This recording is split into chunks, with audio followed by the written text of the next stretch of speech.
What is going on, my brothers? How you guys doing today? What is going on? Yes. How Hey, is I'm coming everybody to you. today? Oh, yeah. What's going on? I'm doing good. I'm coming straight from the dungeon. As you guys can see, Yeah, it I looks got my like it. curtains up. Yeah, I'm in Canada. I'm in my father-in-law's basement, and they threw up some curtains for me in my satellite office. You know that's legit. Dude, it looks super shady. I'm not gonna lie. Bro, Yeah. that's like when you know you're like really playing the role of like wholesaling of like in the parents' basement, like just like, yeah, I can pay all cash. Hey, and I can say that joke, guys, because I was there. I did it too. You know, we all got to Yo, start check it somewhere. out. It's gangster when you got the laundry room back there. Oh, that's nice. Guys, I promise you, I have my own home. I don't always work out of a basement, but when I do, I'm still doing deals, and that's what we're here to do today. Pain exposed. Renting I'm out his dad's exposed. basement. Guys, I falling on love some it. hard times. I'm working out of my basement, renting it out. Anyway, all right, everybody. So, what is today? This is the real deals, the wholesaling real estate ring, where we actually make phone calls. We call people. We show you guys how this is done.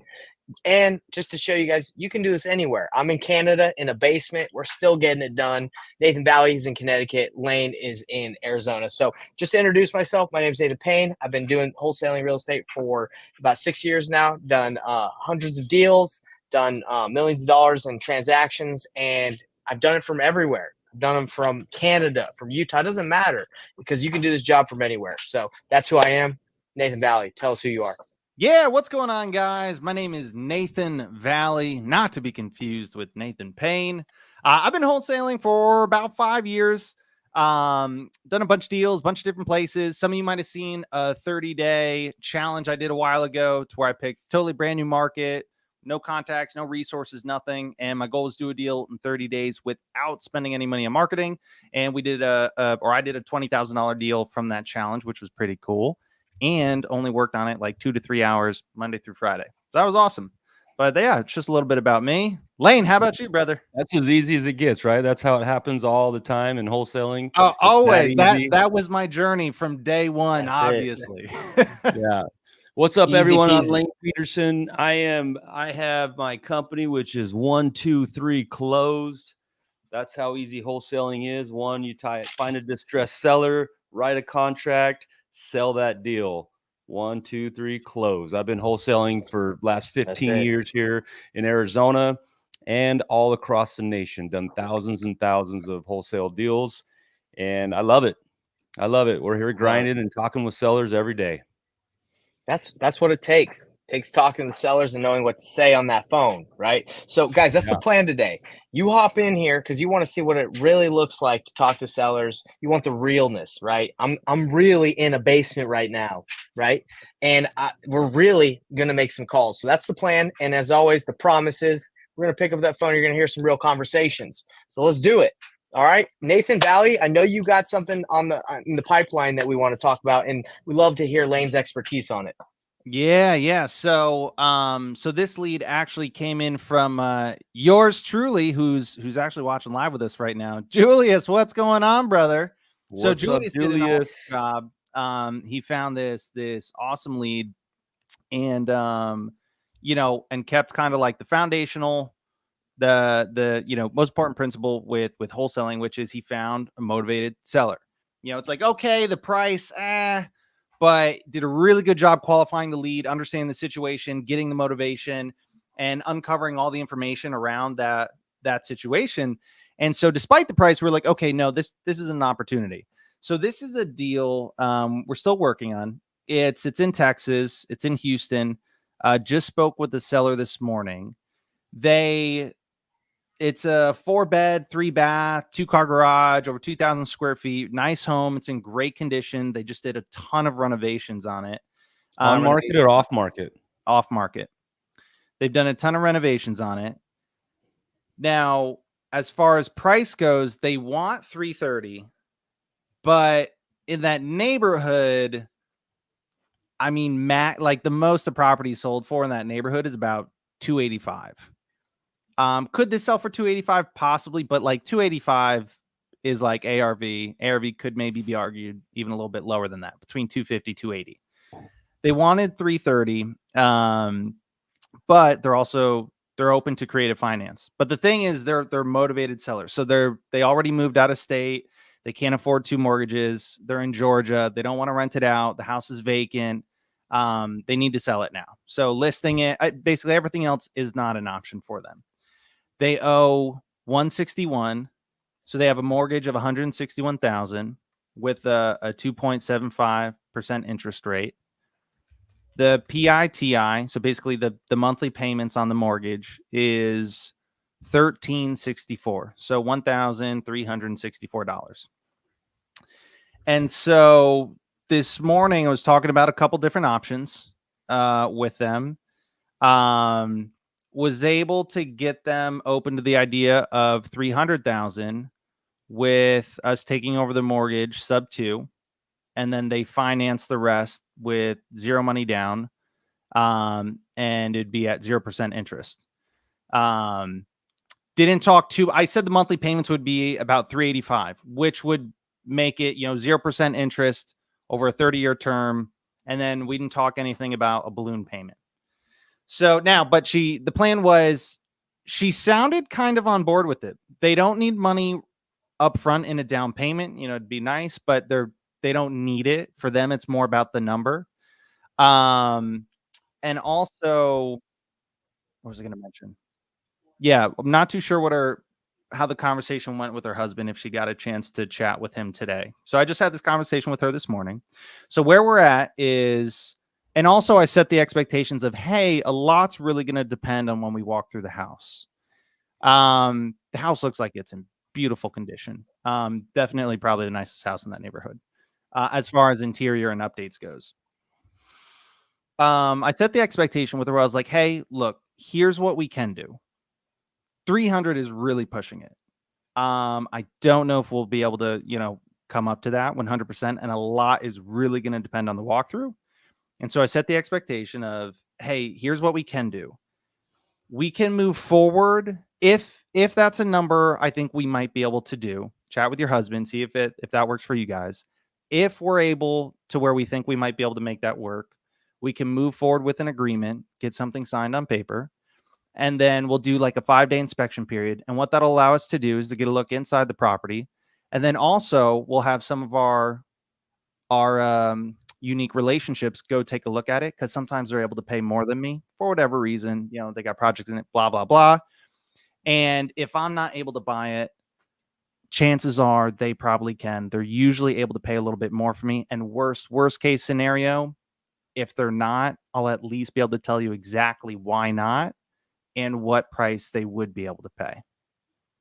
And so that's a conversation she was supposed to have with her husband around lunchtime today. And so that's what we're following up with. So the question of where we're at with this deal is, I've had in my previous experience, I have had issues to where, now these weren't the hottest markets, but I had issues to where even though the terms are really good, investors still had an issue if the price was over retail. Especially if they felt like it was, more than just a few $1,000s over retail.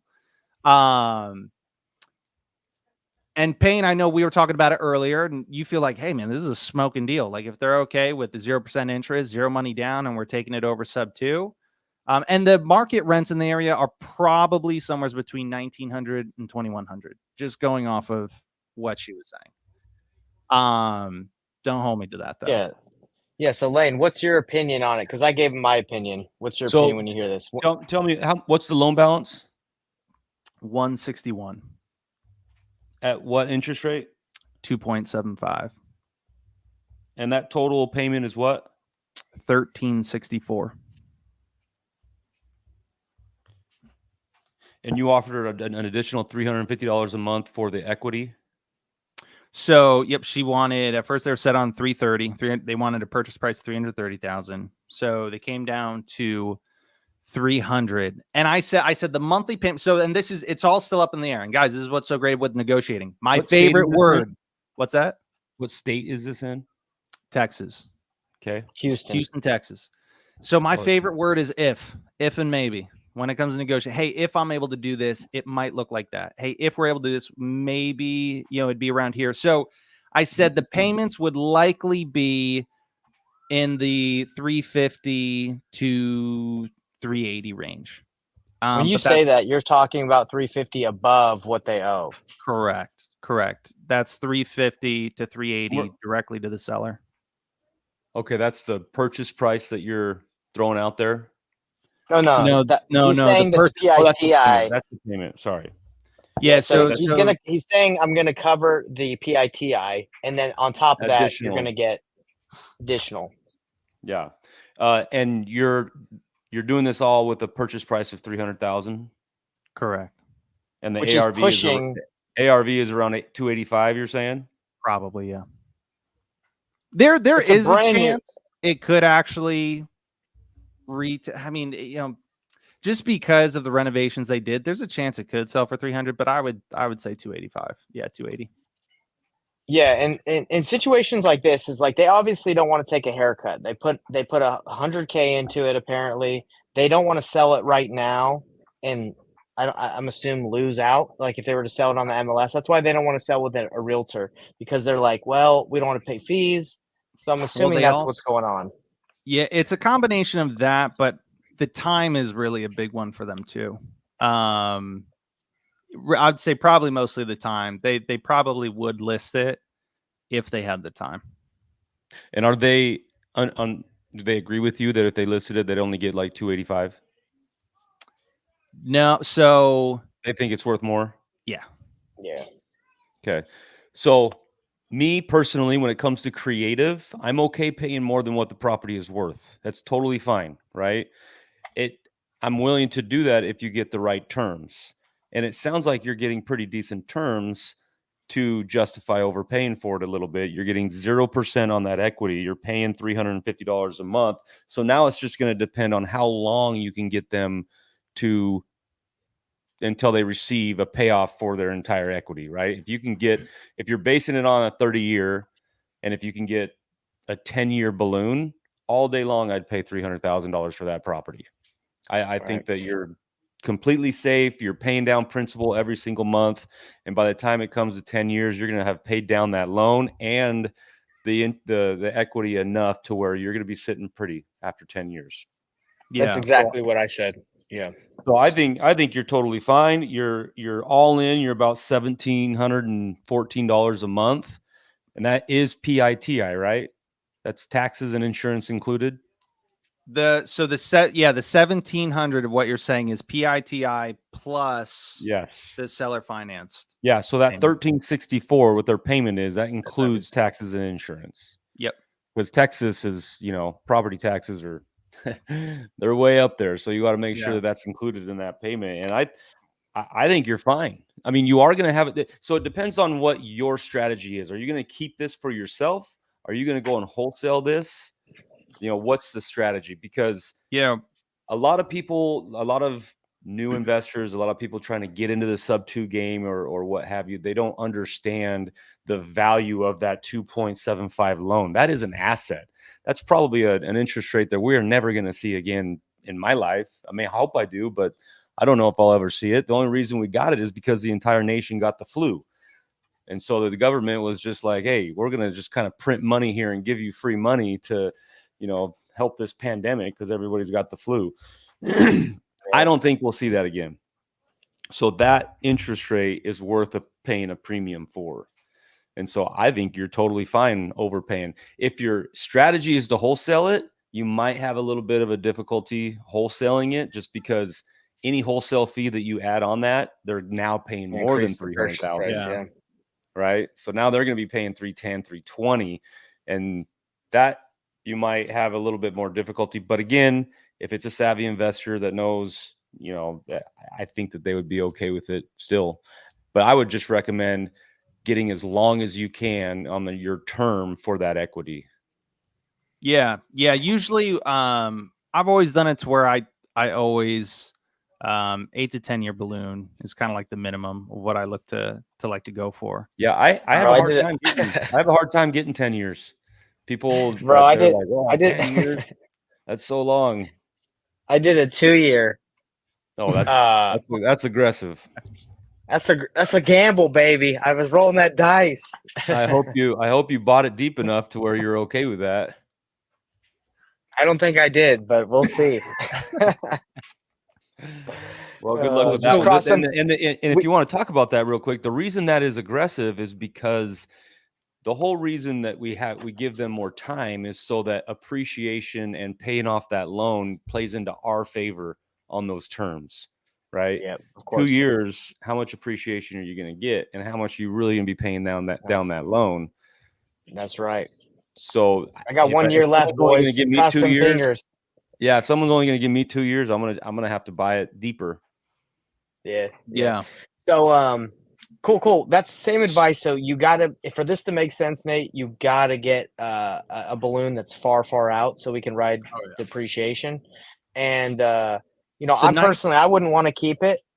So I'd probably wrap it or try to wholesale it or have someone come over. But I think when when we have some buyers go through and we get some realistic offers, we can readjust the terms. And that's I think what's so great. A And wrap that's what would be Julie. great. What's that? A wrap would be great because Yeah. you're zero out of pocket. And so any sort of down payment from someone that you're seller financing it to is obviously your profit. Yeah. And what's great, and guys, for those of you watching and listening, what Julius did so well is finding and qualifying the lead. Because even if I call the seller right now, and even if they're like, no, there's no way that can work. Or even if we have buyers go look at it and they're like, we got to be a lot lower than that. The thing is, we have motivation on our side, and we know we have a qualified lead to where even if they think all day and night that their property's worth 330 or higher, they don't have any other options. And so when you have a motivated seller, guys, numbers can drastically change real fast. So let's give the seller a call here. I don't know if she's going to pick up.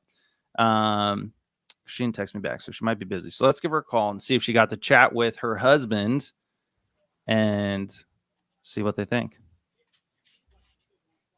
Let's do it.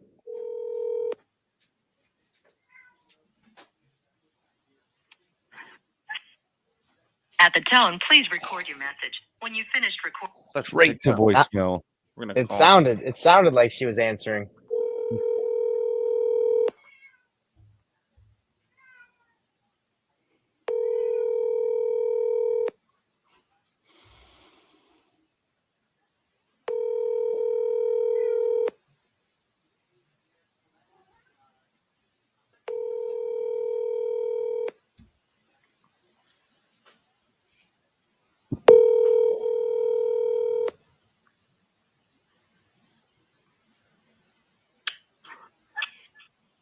at the tone, please record your message. When you've finished recording, you may hang up or press 1 for more options. Hey, Linda, it's Nathan. Give me a call when you get the chance. Talk to you soon. Thanks. Bye-bye. Okay. So no answer right now. We'll see if she calls back while we're still live. Well, Lane, I know you got some people we can call, some leads we can call. Let's get right into it. Let's get some people on the phone. So just so everybody knows, I like to do a little explanation difference between inbound and outbound leads. Currently, my entire business is all inbound leads, and that is because I'm fronting marketing, putting marketing out there on Google, PPC, Facebook ads, and so people are calling me, right? So that's an inbound lead. Much better quality lead than outbound lead. Outbound lead is when you're cold calling or you're texting people just out of the blue. That's why they call it cold. Much colder leads, much more, time to cultivate and really get them to the finish line. So all my leads are leads that have come in, they filled out a web form, and they've said, hey, I want to sell my house. Give me a call. Love it. Yeah. So let's hear what they sound like. Yeah. Let's see it. Let's see them embrace Lane with that love. Like, oh, I've been waiting for your call. Oh, hey, Lane, any updates on that property from a few weeks ago? I think it was in Florida. You really liked the house. Yeah, that lady has ghosted me. So I was supposed to call, she said, call me tomorrow, which was Saturday.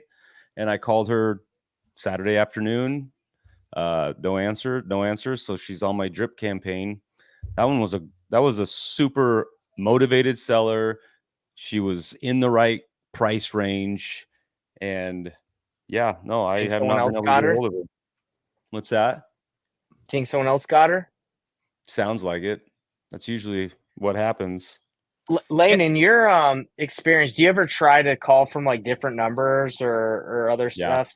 Because I know you have the drip, but I don't know if like they recognize the drip or I don't know. Well, the Sometimes you drip call comes from different the same numbers. number I originally talked to him from, because it all comes from my CRM, which is the same number. Got And then it. a lot of times I'll call from my actual cell phone, from my cell phone number, and Gotcha.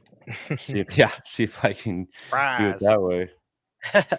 All right, this is Alicia. Not- I'm going to call Alicia. She has a home in the state of Nevada.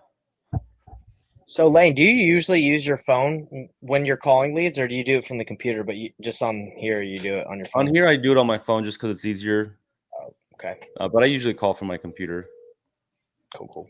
Payne's trying to figure out how he wants the basement set up Yeah, man. for Trying to the figure new it out. wholesaling headquarters. It's like he's hiding stuff behind him. That's right.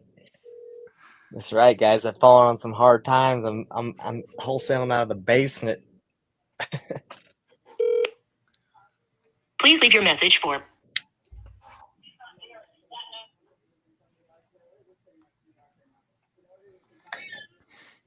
gonna be Guys, it's cool that I go ahead, Nate.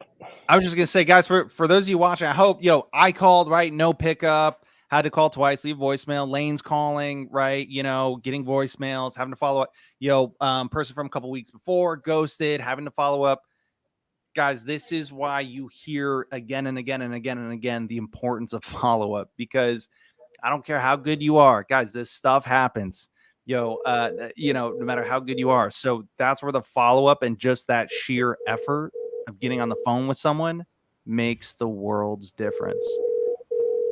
Because it don't matter how good I am on the phone. If I don't put in the work to get on the phone with them, I'm not going to get that many deals. That's when I hear people say that. Go ahead, on the flip Nate, side, you can be pretty, you don't have to be that great, but if you're getting people on the phone, look, you're going to get some deals. That's why when people tell me they're scared to call, I'm like, please leave your you're message for you're in for a world of hurt if you're scared to call. Yeah.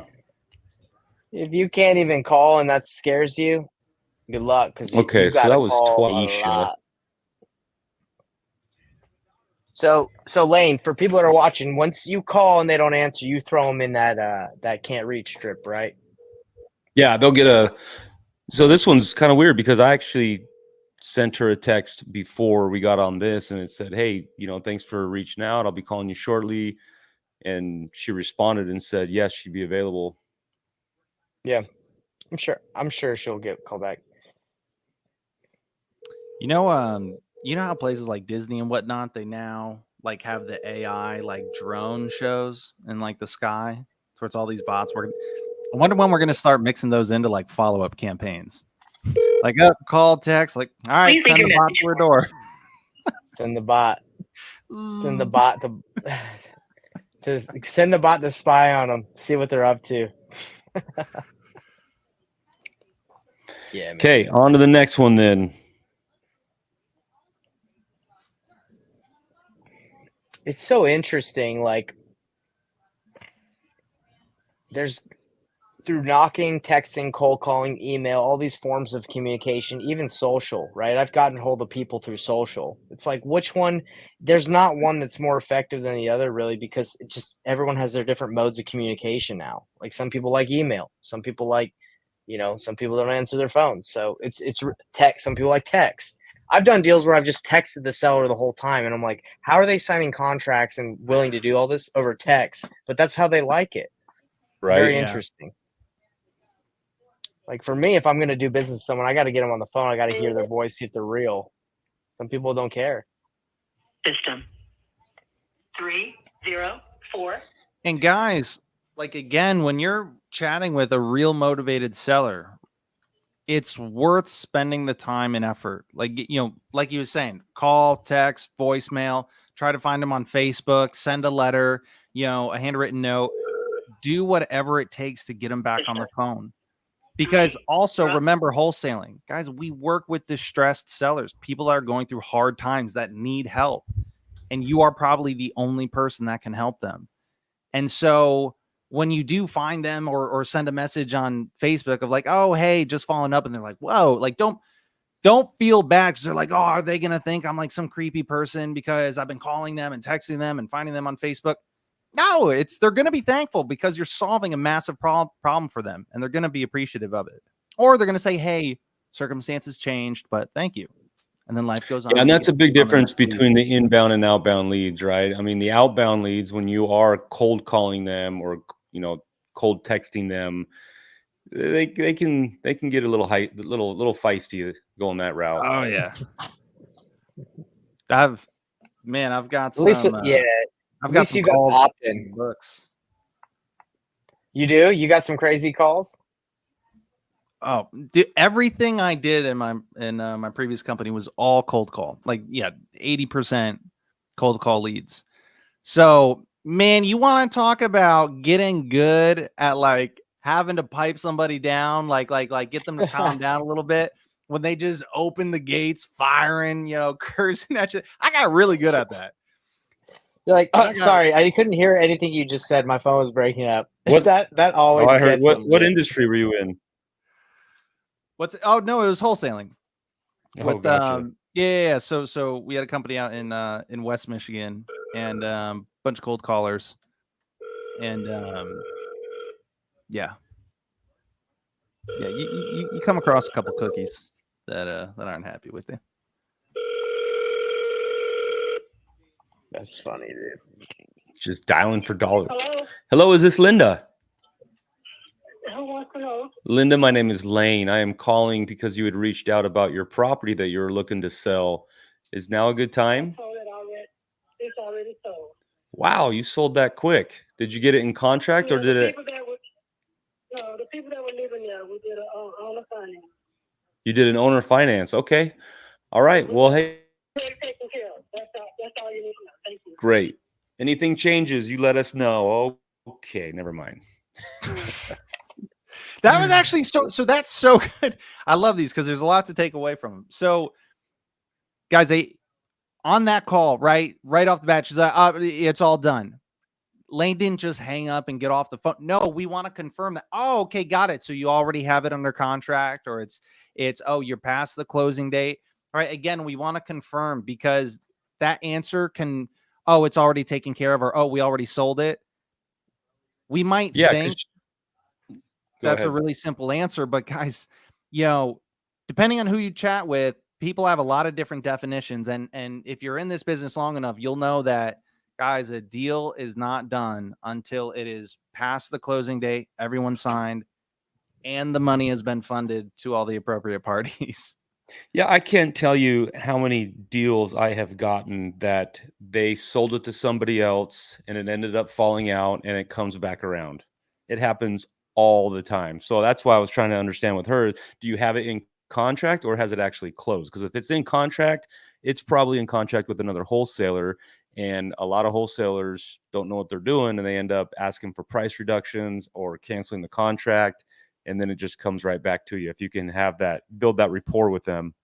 And even owner financing, especially, guys, how many times where it's, they're our friends. Oh yeah, they said they can do this price. And then after a couple weeks or a month or two, they're like, they weren't able to come up with the money for the down payment, or, things got weird with the payments and this and that.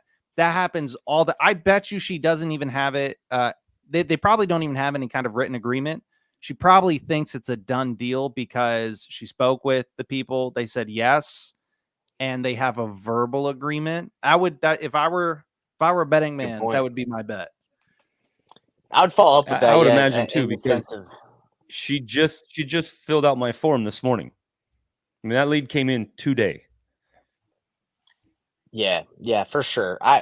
She ain't even gotten close to getting that thing done. It was interesting because we're moving to Canada, guys, and I called about a house that I want to buy, and they're like, yeah, it's sold. It's like, what do you mean it's sold? You've listed it yesterday. They're like, it's sold. So like even agents out here, they don't understand the terminology. Is it under contract or is it sold? No, it's under contract, but it's firm. Okay, so it's not sold. So like just it's like dang, some people just don't Hello, understand. is this Beatrice? Yes, it is. Hi, Beatrice. My name is Lane. I was calling about the property that you had submitted on one of our sites on Fifth Street that you're looking to sell. Yes, sir. Is now a good time? Yes, it is. Good. Well, hey, I appreciate you reaching out. What can you tell me about what you got going on there with that property? Well, it's financed through USDA, and I have gotten behind on the payment because my payments went up, and it needs a lot of repair, and I'm just not financially able to fix it. Okay. And I've got enough stress going on in my life right now, and I just won't open up the whole thing. Are you living in the property right now, Beatrice? Yes, I am living in it, but I also live with my mom about 1 or 2 days out of a week. Okay. So she's getting up in age, and I just be out here just in case she needs me. Okay. And Beatrice, how far behind are you on the mortgage? About $1,200. Okay. What is the monthly payments? $485. Okay, 485. So you're not too far behind. It's a few months, right? Right. Yeah, I bought a used vehicle, and it seemed like every time I get one thing fixed, something else goes wrong. So, Yeah, it's kind of how it goes sometimes. Yes, what's to keep my finances straight? Yeah, I understand. Beatrice, so you already have a place to move to if we were able to come and buy your home? Yes, sir. Okay. I'm in the process of moving in with my mother because, like I said, she's going to be 82 in September. She needs some assistance. Oh, well, that works out good. At least there's some positive in this. Can you repeat that? What's that? What is how many bedrooms and bathrooms is the home, Beatrice? It's a small single-family home, 2 bedrooms, 1 bath. Okay, so 2-1, and you're saying that it's in need of a lot of repair. Like, does it need everything? Does it need a roof, AC unit? No, not the roof. However, it needs some plumbing work done. Not a lot, just drainage problem. The water works, toilet flush, tub drains, but both sinks, kitchen and bathroom, having problems with the drainage. Okay. What about the toilets? Yes, toilet flush is fine. Okay. Yeah. Okay. That makes sense. That could just be in the P traps or in the plumbing under the sink and stuff. Have you had a plumber take a look at it? Yeah, I had septic people tell me that they think it's some roots from the trees under the house that's causing some problem with the pipes. Well, that's interesting because if your toilet's drained fine, seems like that wouldn't be the problem. But I'm not a plumber. I don't know, but that makes exactly same here, and I just don't have the finances right now to do any kind of investigative work. Yeah. And you said it's a USDA loan that's in place? Yes, it's financed through USDA, a mortgage company. Yeah. Yeah, I'm very familiar with that. Do you know what the balance is on the loan, like the total amount that's owed? Yes, sir. I still owe $53,000, I believe, give or take. Okay. Okay, and Beatrice, how much are you hoping to get for it? If I came in with a cash offer, bought it as is, what were you hoping to sell it for? Actually, Really, I just want out the contract. If I can just pay it off and it comes with the land, I would be most gracious just to get off the front of the contract. Okay. Well, let me give you a couple options. So our cash offer would be well below what you owe. So I don't think that would work. I assume you don't want to write a check to close this house, right? Well, once I moved all my furniture and belongings out of it, I was gonna put a sign out front to say "House for sale as is." And Yeah. there's a lot of Hispanics in my neighborhood that's buying the property right now. Gotcha. Well, I'll tell you what, our other, I'm just hoping to get off the fund. yeah, I think I have an option to be able to help you, to save you from foreclosure. And that would be, I'll just come in and I'll take over that loan. I'll relieve you of the responsibility to make those payments every day or every month. Sorry. I will take that responsibility, but that's about all I can pay for the home. I can bring that loan current. If you can, maybe text me a picture of your reinstatement of the exact amount that's owed to make it brought back current. And I think I can get that done. Because in my opinion, the home is worth maybe a little bit more than what you owe, but not much. There's not a ton of equity in it, but you have a pretty good loan in place. With I done had like 2 or 3 real estate agents to come out and evaluate it, and their opinion is that I'd be upside down in it, or I'd suffer a loss because it needs work. And actually, the floors need leveling out too. The floors are a little lopsided. Gotcha. So I think that's probably your best solution. And so you don't have a foreclosure on your credit, which would be, stay on there for the next 7 years. I can come in, bring in enough cash to reinstate that loan and just take over those payments for you. Is that something that you'd be interested in? Really? I don't understand. So obviously forfeiting the contract to you? Correct. I would be buying your home subject to that loan staying in place. And I would just take that loan over. And then you can move over to your mom's and we can save it from foreclosure, and I make those payments every single month. I wasn't expecting that.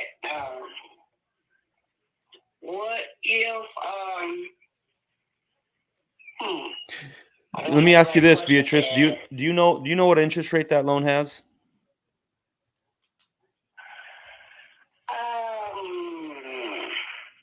I hate to guess. I'm not sure. I don't know. I can look at my contract. Well, it's $485 a month, right? Yes. Yeah. And so that's the only way that I'd be able to make this deal work, because you have a very low payment. And for me to go out and get a new loan, interest rates have gone up so high. It would cost me a lot more money to get another loan on the home. So it's very beneficial. And that's the way that I can get this deal done, is because I can leave that loan in place. And so then it would make sense for me. If I have to go out and get another loan, my payment's probably going to double, or maybe even more, because interest rates have doubled.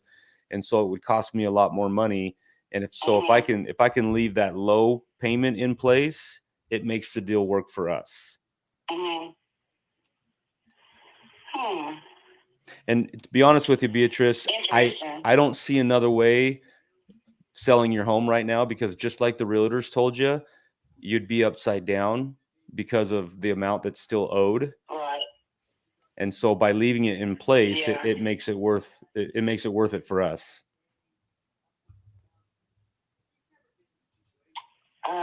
I'm not sure about that one, because if y'all finish paying it off, that would improve my credit score, correct? Well, we would bring it back current, so you wouldn't have any you wouldn't have any late payments on your credit anymore, because we would bring it current. Right. And then y'all gonna resell it or rent it out? I don't understand. No, we will hold it. We'll hold it and probably keep it as a rental. Because there's not enough equity. We wouldn't make any money if we go and try and flip it. With the amount of money we have to put in it and what the home is worth, it doesn't make any sense for someone to come in and try and do it as a flip. Okay. Well, how about I just sleep on it and think about it? Because, like I said, I wasn't expecting that, but it does sound doable. Honestly, Beatrice, I don't see another option. And then, So should I talk to the finance company about it? Should I? No, don't. Like this before. No, don't do that, because we got to leave. We're leaving the loan in place. That loan it needs to stay in place in order for this deal to work. I have all the paperwork that it's ironclad. It's been worked on by lawyers over the years and years, and everybody's protected. It protects you. It protects me. If we have to go in and pay that loan off right now, this deal doesn't work. And I don't think it'll work for anybody. And then it's going to end up going to foreclosure. Right, because right now it's not in foreclosure.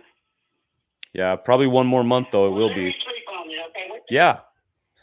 What you say your name was again? My name is Lane Peterson. And this is the best number. Yeah, this number I'm calling you on. Yeah, I kind of like the idea of it, but like I said, I wasn't expecting it. I wasn't sure how that worked. So let me stew on it, think about it, and I will get back with you within 4 to 48 hours. Awesome. We'll talk then, Beatrice. Thank you so much. All right, thanks for your time. Okay, have a good evening. Bye. You don't have another option. Oh, so that she just hit us with all the pillars of motivation. Time. What else is there? Condition. I mean, you name it. Motivation. Yep. Everything. Price. But yeah, that was good. One thing. Well, there's a lot of things to point out. One of the things that I loved is, and I do creative the same way when talking to a seller, and this is where I see a lot of people. Excellent job, Lane. Excellent. Where they kind of go wrong with it is a lot of times, or I see a lot of people to where it's you guys are trying to get too technical with it, explaining, oh, it's a subject to document, and here's how it works, and and just getting into all the technical stuff. And guys, the seller, like, it just loses you. And then, one of the you lost her and you kept it really simple. So imagine if you went deeper. I was trying to keep it as simple as I could, because she was just like, you did great. How does that work? How does that work? You got to keep it simple. Right. And when you have a motivated seller, like, guys, they're gonna move forward with it. And again, because like you were saying, she doesn't have another option. And so, yes, we can answer a little bit more questions if it really, really comes down to it, but there really isn't a need to waste the time, because either, yes, she's going to do it, and then we can just move forward, and I don't need to spend an hour, 2 hours explaining the ins and outs of subject to and all that stuff, or she's going to let it go to foreclosure. Her freaking realtors told her, yeah, you're gonna have to write a check to sell this house. You're upside down. I mean, there's no other option.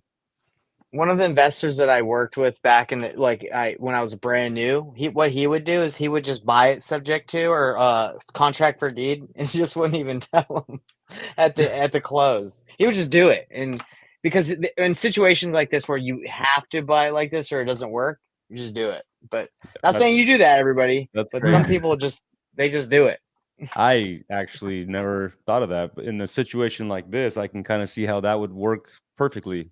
If I just said, "Hey, I'm just gonna take care of your loan," and she'd be like, "Okay, I'm gonna buy your house. I'm gonna take care of your problems." I send her a contract that has the price of her loan, and then you just go and do it. Interesting. Yeah, it's interesting because sometimes, like, no offense to sometimes the people we work with, but they just don't understand and they get a little overwhelmed. But you're solving a problem that they're not you're the only solution, right? Because again, she can't list it. It's not going to make sense. She doesn't have the money to flip it. This home might not even make sense, even if you catch it up after you go look at it. It might not even make sense because it's so trash. So, and here's my thoughts as I'm talking to her and she's telling me this. I mean, after somebody goes in there and puts in the money, they're probably going to be sitting in at full retail value.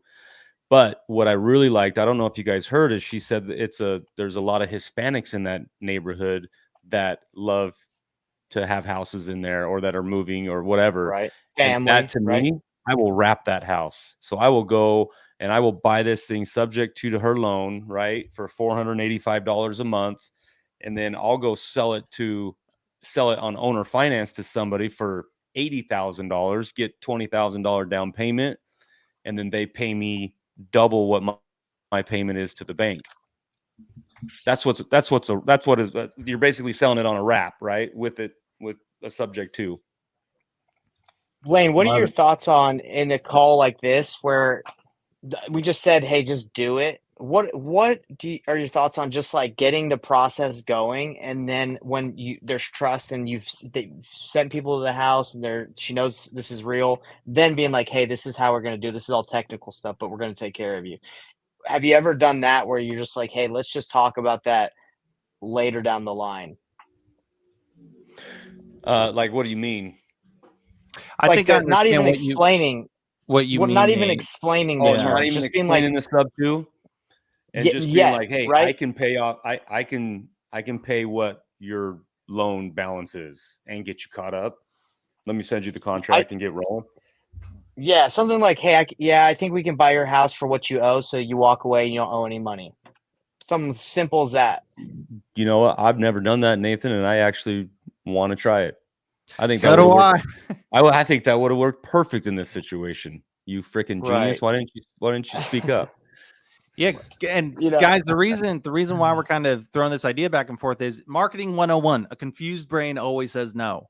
A confused mind always says no. And so that's with creative where you have to be so careful, and why really just trimming it down to like, what is just the simplest way I can convey this to the person, and then maybe just give a little bit more crumbs here and there as needed if they're absolutely asking for it. But otherwise, especially somebody like this to where they have no other option, yeah. they need you to help them. And I'm not saying that we don't talk about it at all. I'm just saying like trust develops as people see the process down the line. Like we had this deal lane that we were doing that we did $86K deal, but in the beginning, the seller would not have accepted like an upfront negotiation. Like we had to it took time, and then we were able to like, she felt the process, she saw the process, she saw buyers going through, and she was like, okay, this is real. You're going through. So anyway, if I were you in this situation, I'd call her and just say, hey, look, I might have confused you a little bit. Basically, we're going to be able to take care of it, so you don't have to pay anything to sell your house. I know a lot of people said, those agents said you might have to owe something. We'll take care of it. Don't worry about all the legal stuff I talked about yet. We'll talk about that later, but let's just get some people over there and let's see if we can get it done. And then I'd send her a contract. That's what I would do. But The other thing I like it. I mean, when I have good conversations like I just did with this lady, I consider that a pretty good conversation. Look, it was good. And she's like, well, I need to sleep on it or whatever. Like, hey, that's totally fine. And when I get off, I will email them a contract so they have it in their email. Yeah, that's good. But I'll tell you, sleep on it for her. Obviously, you know this. We all know this. She's not going to have any more clarity in 48 hours, 48 days. She just doesn't know what's going on. So it's just a confused mind. Just say, hey, you know what? Let's just get it done. We're going to have some more investors go over. I just need you to sign this. She'd be happy about it.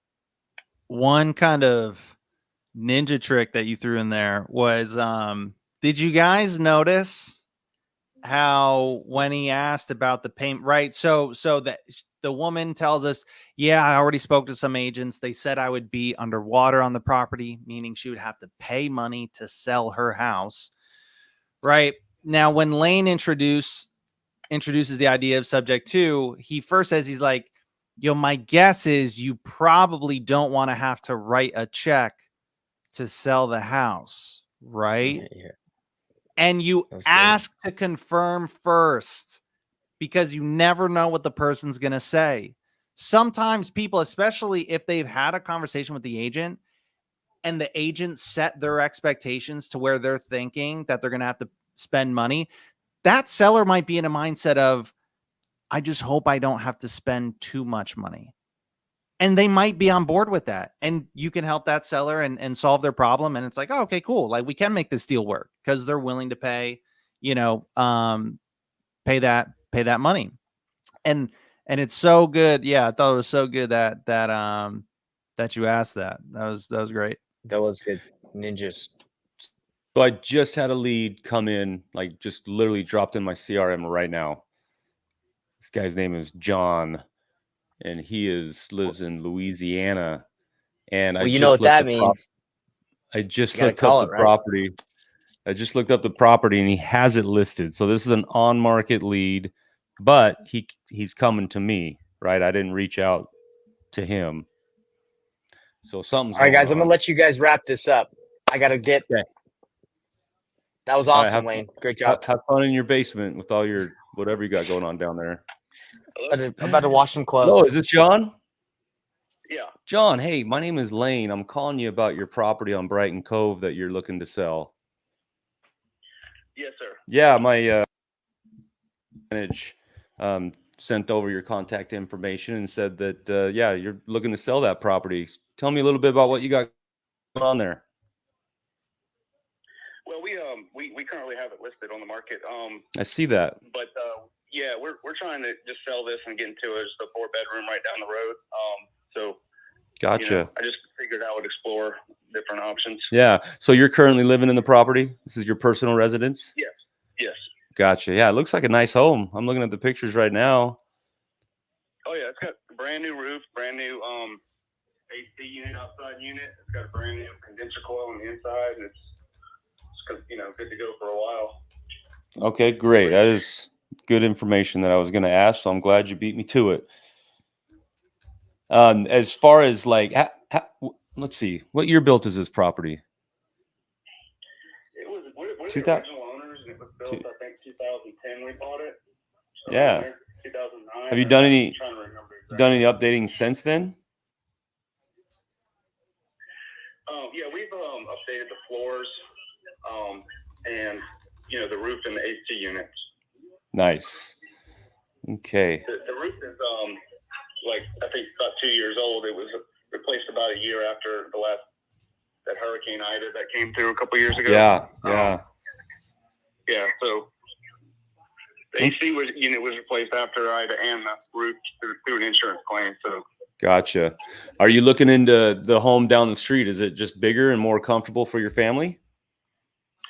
Yeah, that's all it is. It's just a bigger home. I have 3 small children, and we just need a little more room. Gotcha. Hey, I know all about that. I got 4 of my own.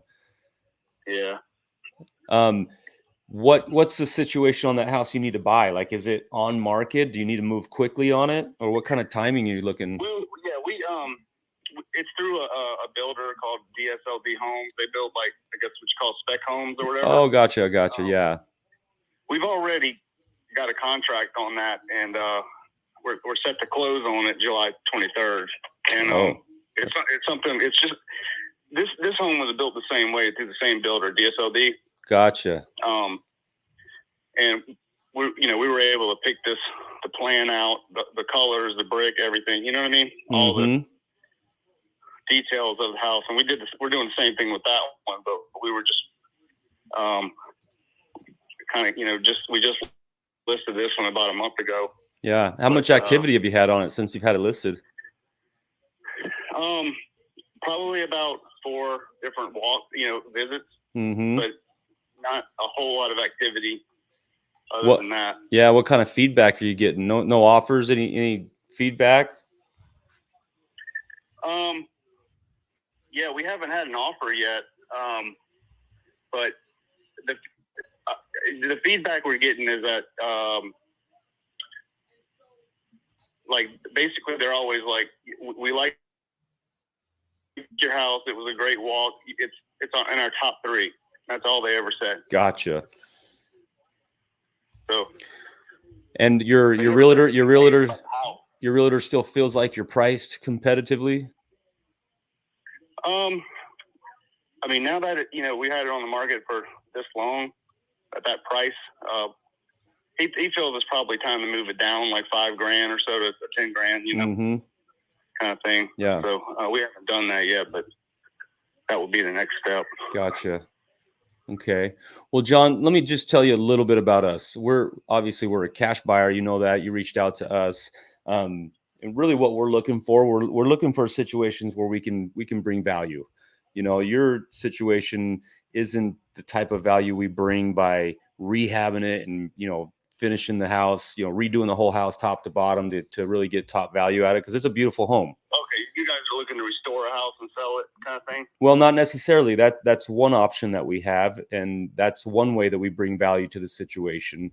Let me ask you this: is your new house contingent on this one selling? Like your loan that you are getting on the new house, does this house have to sell in order to get that loan closed?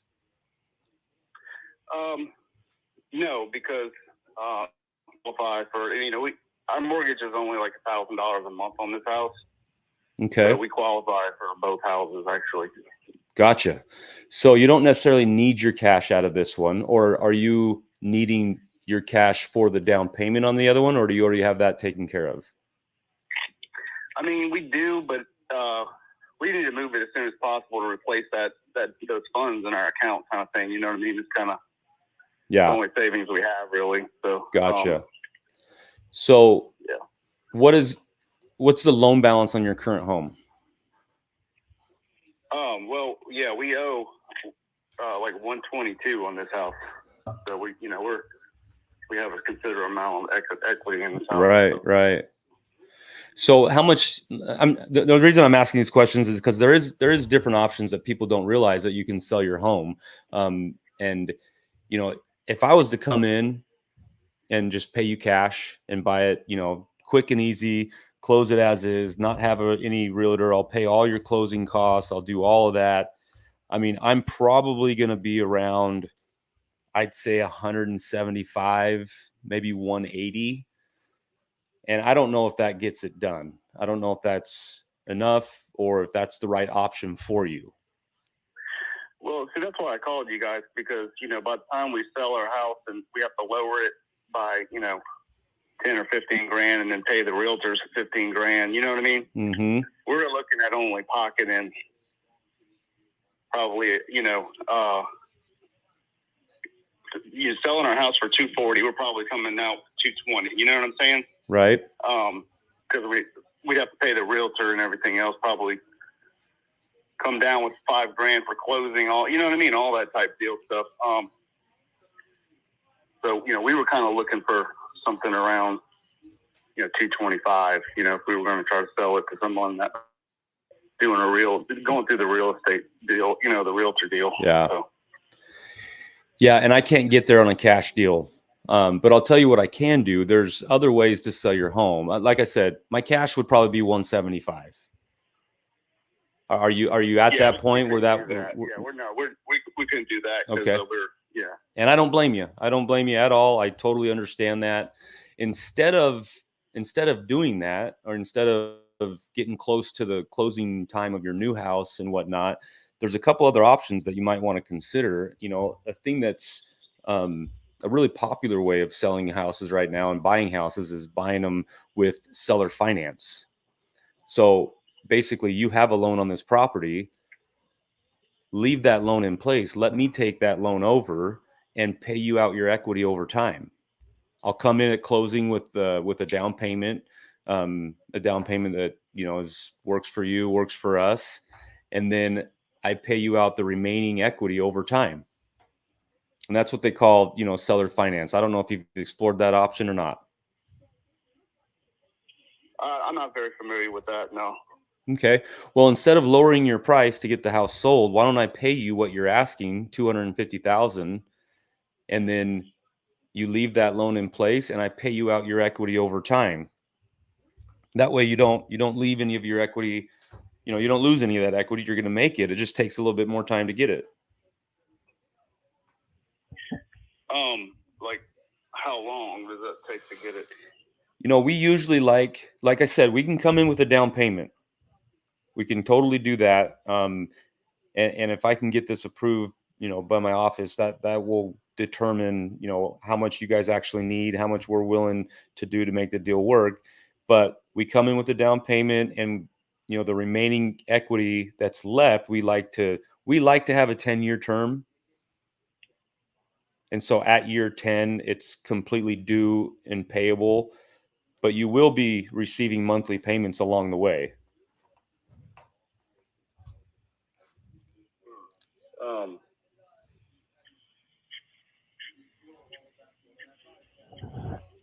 I just would have to do a little research into that, because I don't know what kind of guarantees I have that will receive those payments and all those kind of things. You know what I mean? Right.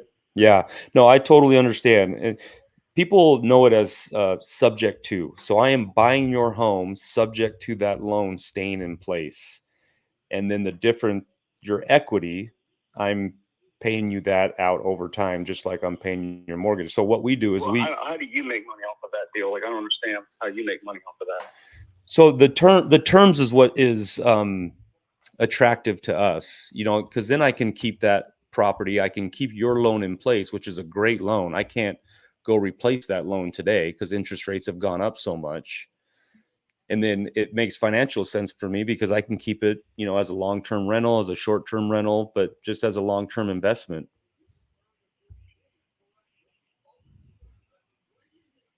Oh, I see. Like, just kind of renting out. Yeah.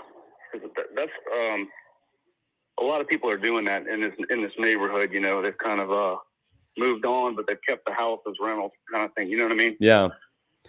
Yeah. The better part of selling it on seller finance is you're not a landlord. You're selling your home to me. You're not responsible for any maintenance, any taxes, anything. I'm making the payments on your loan. You're actually selling the home. That's the difference. You're not a landlord, and you get at closing, you get more money than if you were just being a landlord, because we're going to come in with a down payment, and then you wipe your hands clean, just same way as you when you sell your house traditionally. So as long as I'm paying the monthly payment, the deal stays in place. Is that how it works? Right, but I'm actually going to be making that payment, not you. I use a professional servicing company, and that servicing company services your loan. They take money right out of my account and make your payment directly. I see. But the loan stays in place under my name, right? Yep, 100%. It does. Okay. And what would have happened if you guys start just went insolvent or something? You know what I mean? Stop paying on the loan or totally. Yeah, we have paperwork that's been through lawyers, and it protects both sides. And I can send you the paperwork, and you can take a look at it. But there's also different ways of doing that. We don't need to get into all those details right now, but 100%, all the paperwork protects both sides of that transaction. So if for some reason I die, or my company, stops operations, which don't see that happening. I've been in business for 25 years. If something happens, if that loan does go late, then the way the paperwork is all written out, that you can take the property back immediately.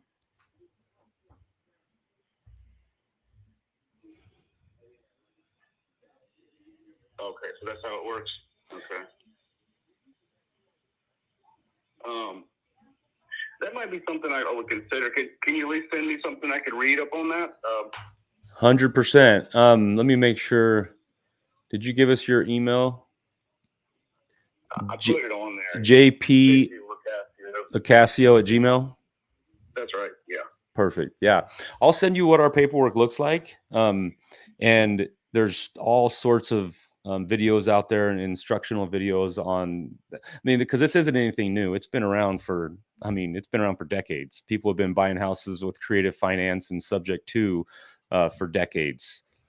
And so it's not a new thing. And in some situations, and it seems like in yours, it works a lot better because You don't have to give up a bunch of your equity because you need to sell it quick and get into your other house. Keep that equity. It just, you get paid out over time instead of taking a haircut. Right. So you're saying you do a down payment, and then you work out the rest of the payments in a matter of a certain amount of whatever agreed time is. Yep. Exactly. And at the end of that time, what happens? Just the transfer of the house? Like, what? I'm just trying to understand what happens at the end of that. So at the end of that, then your equity portion is 100% due in full. So, for example, what's your monthly payment on your $122,000 loan? Yeah, we only pay $1,000 a month, like $1,020, with everything. So. Yeah, that's right. That's what you told me. So on top of that $1,000 a month, I'm going to pay you a certain amount for the equity that you have that you're carrying. And then at the end of, let's say, 10 years, whatever the balance is left, I owe that in full.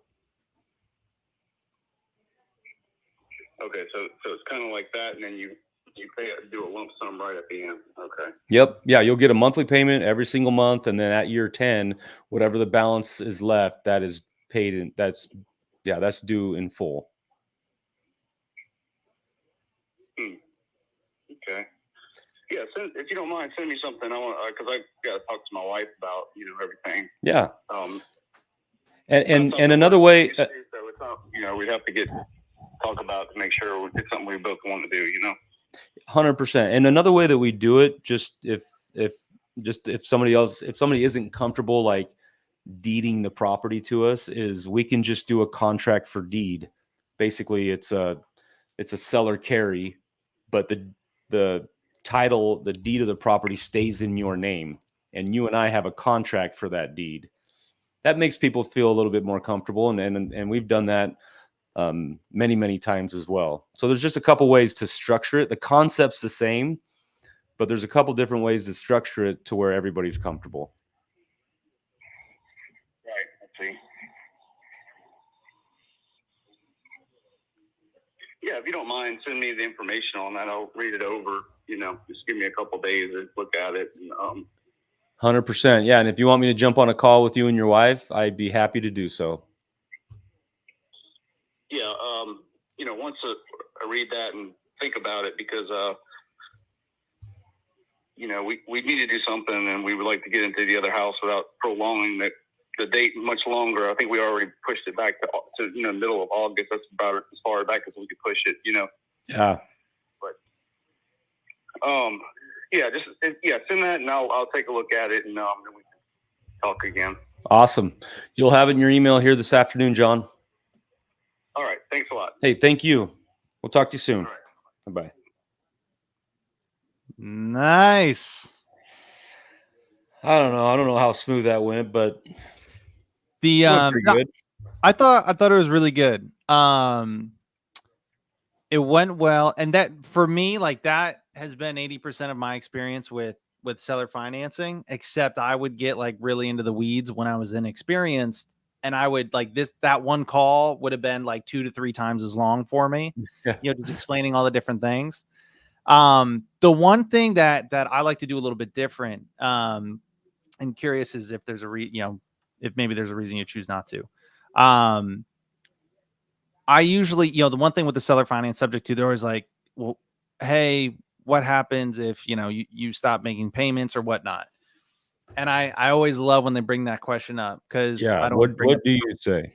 I'd love so to hear the way I frame it is they're like, hey, so what happens if you miss a payment or whatnot? And I'm like, honestly, best thing that could happen to you. And I say the reason why is because what we do is we do a 3-month performance deed. And what that means is it's a pre-signed deed by us, to where if we miss 1 month's payment, a second month's payment, on the date the third payment is due, if we haven't made it, you don't have to go through a foreclosure process. You just have to take the performance deed that's pre-signed by us, bring it to the county, and boom, you can have it switched back to you immediately. And the best part is you get to keep the down payment. You've been all the payments I've been making on your mortgage and to you. That's all extra money in your pocket. So you're now getting this house even at a better price than when I bought it from you. And then depending on the situation, for most people I'm chatting with, I was like, and you're getting a house to where I just spent $20, $30, $40,000 fixing it up, and it's going to be in beautiful condition. And that's why I always tell you, I said, the best thing that could happen is for me to default and you to get the house. Yeah, And that's how I true. frame it. And I forgot to bring up the performance deed. Like I said, I try not to get too much into the weeds, but that's a Yeah. phenomenal way of doing it, because that is true. And a performance deed, you could actually do a 60-day performance deed. And so people that don't know this, that it's a deed, like, when you sell a house, you have a deed to that house that says you are the owner, right? Or the title is actually, but the deed. Anyway, so you have that already signed, notarized, and in the seller's hand. And so if you miss 2 months payment, they can just literally go and record it, and they have the house back. They don't got to go through a foreclosure process. It's like a deed in lieu of foreclosure. Yep. Yeah. And it's like, you don't need to go through foreclosure. You don't need any attorneys, nothing. You just need to, drive to court and have it recorded. And Yeah. so that's how I like to frame it. Love it. But no, man, I thought that was great. They're more motivated than they're letting on too, which is good, because that time frame, he was kind of letting up a little bit more towards the end, but that time frame is really kind of what's eating at him. Yeah. Yeah, for sure. And did I share my screen okay? Were you able to see it? Oh, I wasn't sure if you meant for that. I didn't put it up on screen. How long was it been listed for? It's been on for 50 days, and he's had a couple price reductions. Yeah. The nice thing is, I did mean to do it. I was just kind of poking around. It's really tough because, when you're like, this is Louisiana, and Louisiana is a non-disclosure state. And those are tough to be comping when you're on the phone trying to get to the bottom of like what the value is and what are comps, because, Zillow, Redfin, Realtor, they don't show you what houses have closed for because it's a non-disclosure state. They don't have to. Utah is like the same way. And so trying to like get a value as I'm on the phone talking with them, takes a little bit more. I actually, this may seem really small to some people, but like, sales is death by 1,000 cuts. Like, it's all the little things that add up that a lot of people don't even notice. I love how in the beginning you had mentioned, you're like, yeah, there's this, it's a new kind of really popular way to sell a house nowadays. And that's how you entered that frame. And so and guys, what that does is that gives you that social proof aspect of, because that's the hardest part with seller financing subject to is even if you think of selling a house cash, like there's a lot of paperwork, there's banks, there's mortgages and all that crap. Seller financing, it's the same thing, but the difference is people really aren't it's not that they're nervous about the seller finance, right? There's a lot of really good answers to all of their questions and objections. What they're truly afraid of is, I don't want to be the person that does something different from the group and it goes bad and I look dumb because I did something different from the group. People want to move in herds. They're scared to do something that's seen as different or unpopular or, not with the herd. And so, dropping like just really, really little things like that, man, it really helps to where it's like, no, this is popular. It's just, you might not have heard of it. It's like the new hip thing. All the kids are selling their houses this way now. Yeah. All right. Well, Dude, we're amazing, getting man. we're getting over on time here. Hope it was helpful to everybody, and we'll be on again next week. And also we'll follow up with Beatrice, see if we're gonna get that house. Yeah. I think the only exit on that thing is buy it on a subject to and sell it on a wrap. Either that or a bulldozer. I don't know, from how she's talking about it. Yeah, it's pretty rough. That's awesome, man. Lane, for anyone that was like, oh my gosh, that's amazing, Lane, you crushed it. I've got a great lead or a deal, and I need you to help me with it. How can people get a hold of you? Yeah, you can find me. I put it in the chats. HOV Lane, Layne. You can find me on Instagram, Facebook. Just actually my Instagram, it's got a link in there that we can work deals together. If you have a deal you need help getting across the finish line, you have a deal you need help selling, or you just need help, I love it. That's why I'm the HOV lane. Come jump in. Let's carpool. I love that, man. That's awesome.